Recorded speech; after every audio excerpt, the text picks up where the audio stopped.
A lot of people want to be what you are, but it is not because they are weak. It is not because you are strong. It is by the grace of God that you get that thing. It's by the grace of God that you are what you are. If you want to be a friend of God, you acknowledge Him for everything He has done for you. Don't pretend as if you get it by yourself. Don't boast.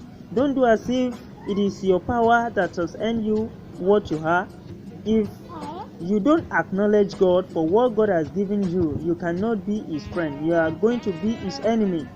And if you are not using what you have to the purpose of God, if you are not using it to meet the purpose of God, then you cannot be a friend of God. A friend of God is somebody who acknowledges God in all His ways, somebody who uses everything to the purpose of God, somebody who sees God's purpose and accomplishes God's purpose, somebody who is always working to fulfill the purpose of God, somebody who wants to fulfill God's purpose in everything. That is the friend of God. You can be a friend of God if you acknowledge Him and use everything you have to His purpose. Use everything you have to meet the purpose of God. There is purpose why God has given you everything you have. There is a purpose why you are being made the way you are made. So use them to the purpose of God. Don't just use them anyhow. Don't just use them in your own way.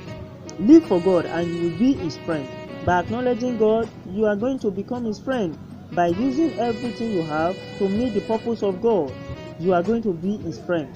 But you are going to be enemy of God if you won't acknowledge God. If you see yourself as a wise person, if you see yourself as a special person, if you see yourself achieving things by yourself, if you see everything you have as if you have got them all by your power, you cannot become a friend of God.